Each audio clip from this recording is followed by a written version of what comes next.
The story starts with an interesting rumor. It's about a man in this world that even the most dangerous mercenaries and armed groups on the planet are afraid of. Whenever they see him from the story, we can tell that this dreaded figure isn't one to be messed with. His name is Peter, and he's as dangerous as they come. However, the surprising thing about this killer is that he's an elderly man in his 60 seconds. For many years, Peter was notorious for his ability to kill anyone he fought, but age Finn caught up with him, and it looks like things would have been better for him if he had just died years ago. Unfortunately for him, he's now being hunted down by thousands of dangerous bounty hunters, and he has also lost all of the assets he acquired over the years. The fact that he's constantly being chased around is starting to threaten his loyalty to the organization he works for, even though he's basically a legend among them. The scene shifts, and we see Peter standing over a sea of men he killed. There's only one guy left, and he recognizes the man standing before him as the legendary Peter. Even though Peter is wearing a funny mascot head, it doesn't make him any less terrifying to the man. The bloody man admits that he can't understand how Peter is still alive even when he's being hunted,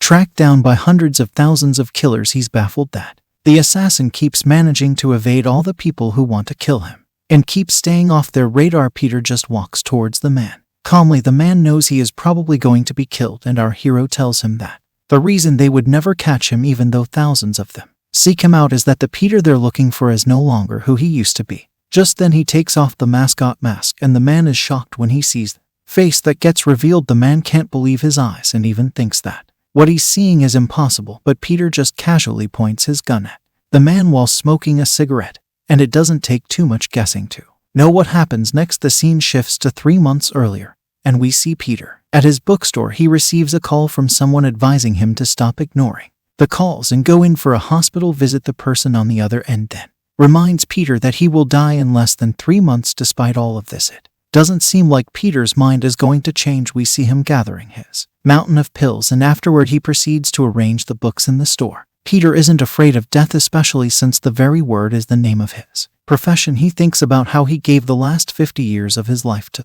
organization and admits that he doesn't regret a single thing in his life. He looks at one of the books that teach how to take a portrait photo, realizes that he's never taken a picture of himself before. That makes the old man look in a mirror while carrying a pile of books, and he sees how much he has aged. A while later, a schoolgirl walks into the store looking to buy some middle school textbooks. When Peter hears her voice, he quickly switches from his dull and miserable mood to a more vibrant, customer-friendly persona. He welcomes her into the store and even cracks a joke. The girl asks if he sells used textbooks, and Peter explains that the store has books from 1960s to 2020, including books from different countries. He asks her which one she would like and suggests she get the latest one. The girl explains that she's getting the book for her younger sibling, and Peter surmises that she's probably a student at the nearby high school. He notices that her name tag is green in color, so he deduces that she's a senior, which the girl confirms. The girl is impressed by how sharp Peter is and asks how he knows so much. He just replies calmly, saying that he knows everything about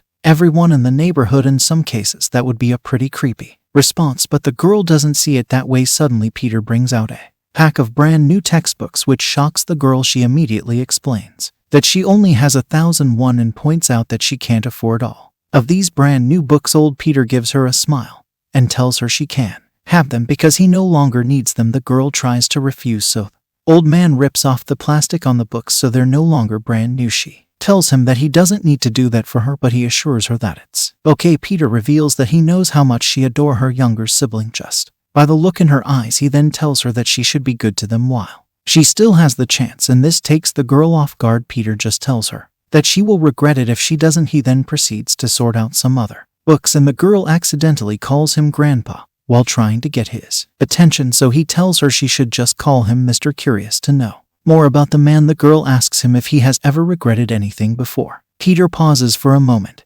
and tells her that people's regrets tend to increase as they grow older. Suddenly, our hero starts recalling a time when he had to leave his daughter so that she could stay alive. As he thinks back to the painful memory, he tells the girl that even though we all have regrets, we can never do anything to change the past. After this, the old man tells the girl that she should go back home and take care of her younger sibling rather than doing something she would regret later on. Just then we see that the girl is about to stab Peter in the back, but you see he already knew that she had been sent here to kill him. He tells her that she should just turn back and promises not to kill her if she does. Hearing this, the girl is shocked and wonders how He knows what she came for. Peter reveals that he has memorized the faces of every single student at the high school she claims to attend at this point. The girl realizes that she's been outsmarted, but if that were me, I'd honestly just get creeped out anyway. Peter then makes her feel even more stupid when he points out that the knife she carried with her smells of blood, a scent that he has been exposed to for many years of his life. He mocks her for attempting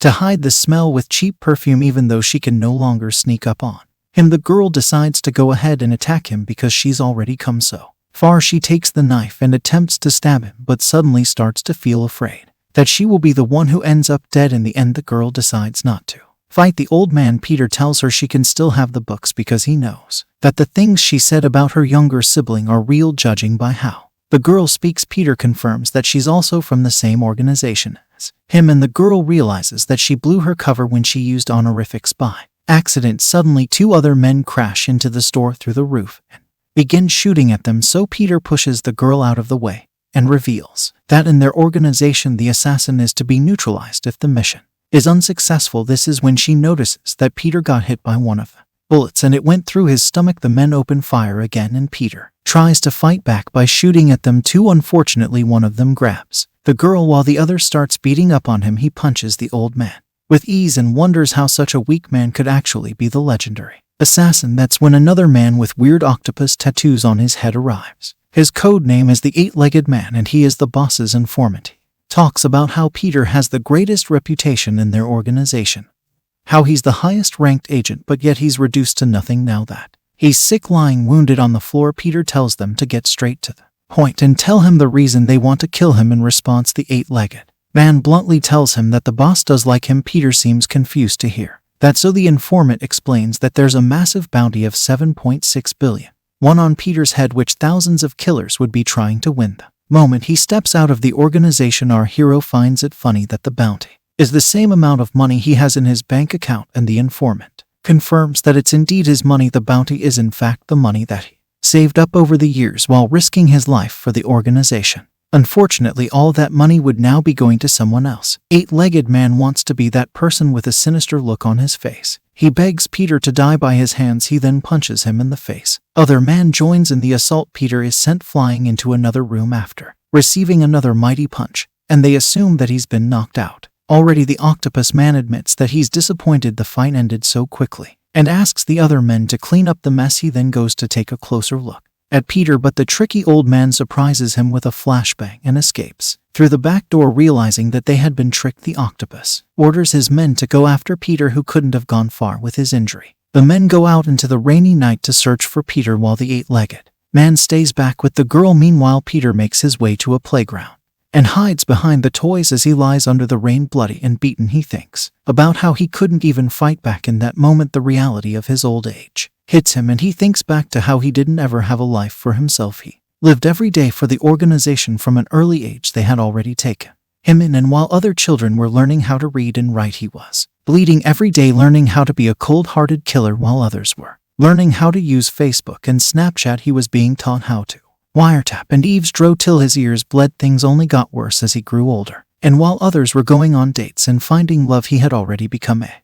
Russian spy who was living with frostbites all the time. When other people were starting families, he was busy fighting in the middle of a terrorist group just so he could survive. Peter gave his whole life to the organization and almost died more times than he can even dare to count. However, things started to change when the new boss took over. The new boss felt that Peter was too old for this trade and decided that he needed to be discarded. Still groaning in pain at the playground, Peter feels betrayed that the organization would treat him this way after he gave up everything for their sake. He never wished for wealth or honor, and yet they want to get rid of him like he's worthless. At this moment, he starts to believe that he lived a pathetic life and decides that he can't die such a miserable death. Peter struggles, manages to get back up. He decides that he's not going to let them take his money, but when he remembers his daughter who he left behind many years ago, tears fill his eyes and he falls again. At last, the legendary Peter stays down, bleeds out on the playground as the rain pours down on him. Back at the Eight-Legged Man's hideout, we see his two henchmen talking about how they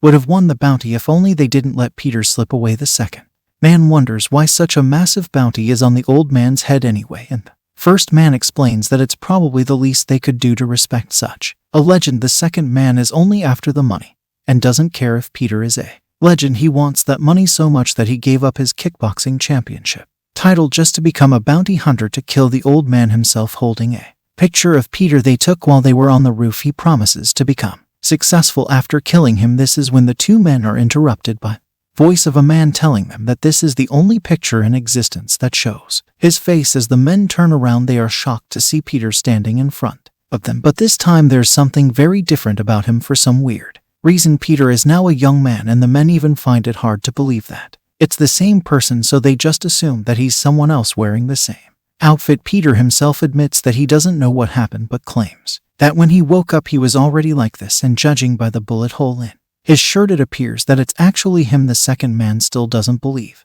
that it's Peter, so he tells him that he's come to the wrong place. He assumes that he's just a student and tells him that he shouldn't be there. Enraged, Peter grabs the man's arm and asks that they take him to the eight-legged man. Immediately hearing this, the men assume that the young man in front of them is also in their line of work. The second man tells him that it means they would have to kill him to reduce the competition, so he tries to punch him. However, Peter effortlessly stops his fist with his palm. The man is bewildered by his strength and wonders if it might really be the legend. He attempts to throw another punch, but Peter just crushes his knuckles with his bare hand. The first man tries to sneak up on Peter from behind, but he quickly turns around and lands several hits on him while he's in the air. The second man grabs a knife to fight, asking our hero who sent him here, but Peter just replies that the men who master cutlery weapons are third class at best. The man gets confused by this, but our hero continues the lessons by adding that the men who mastered all weapons are second class, while those who can use anything as a weapon are first class. Immediately after saying this, Peter grabs the octopus tentacles nearby and wraps them around his hands to use as a weapon. The man charges at Peter with the knife, but he effortlessly uses the tentacles to disarm him before wrapping them around the man's neck. If the opponent was a girl, we would have all the pieces for some good hentai. Peter strangles the man and flings him into the big pot of spaghetti with the tentacles still tightly holding his neck. The defeated man stays down, asking the assassin about his identity. Peter picks up the picture they took of him and remembers what the eight-legged man told him would happen to him if he leaves the organization. He asks them if that's the only picture they have of him, and when he confirms that it is, he burns it while lighting a cigarette. Now, even if 1,000 men are after him, they'd never find him, because the old Peter that they are looking for is already dead. Elsewhere, we see the eight-legged man in his car with the girl as his hostage. He thinks about how it would soon be announced that Peter is wanted, so he wants to catch him first. The eight-legged man reveals that Peter isn't expected to live for much longer and suggests that he show some kindness to his subordinates because of his condition. Meanwhile, Peter leaves the eight-legged's hideout, and later we see him staring at himself in a mirror while shirtless. He's perplexed by what's happening to him and how he's suddenly transformed back into his younger self. The bullet wound that was on his waist is now gone, and even the pain he was suffering due to having cancer is gone as well. Even though he has no idea how it all happened, the only thing he knows is that he can't let himself get recognized by the numerous bounty hunters out for his head. He knows that they'll always find the traces he leaves behind, but they will never find the old Peter they're still searching for. He decides to change his clothes, and just then he overhears two thugs talking. He approaches them and tells them to take their cigarettes outside since they're in a no-smoking area. The thugs try to intimidate him, but Peter insists that they go out. The fat one out of the two just slaps our guy, telling him that he'll let him off the hook since he's feeling good today. Pissed at insolent fools, the assassin walks away, and the thugs think that he's afraid of them. My guy walks to the door and locks the restroom, claiming that he's going to deal with the thugs quickly. Peter walks menacingly toward the thugs again. They just stand there feeling confident that they can take him on. He rolls up his sleeves and tells them that he's going to teach them a lesson for not respecting their elders. The fat thug gets fed up with the man, so he tries to slap him again, but Peter quickly lands a lethal right hook on the side of his torso. After he knocks out the first thug, the second one pulls out a knife and tries to intimidate the assassin, asking if he knows who he's messing with. Peter admits that he doesn't know him, but confirms that he's holding his pocket knife the wrong way. The thug is confused, so our hero explains that he will cut himself when he takes a swing if he holds the knife like that. Tired of this, the stupid thug swings the weapon at the assassin, only to get disarmed with ease. After that, he swiftly hits him on the neck, making him fall to the ground while holding his neck in pain. Afraid and unmatched, the thug begins to fear Peter and asks him of his identity. Peter doesn't know what illegal things the thug does for a living, but he tells him that he'll have to die if he tells him who he is. He then takes all of the guy's clothes and leaves him naked. In the restroom, when he swears to do only legal things henceforth on his way out of the place, Peter logs into his bank account and sees that all of his money has disappeared. Outside, he overhears two students talking about a scholarship, and it makes him remember the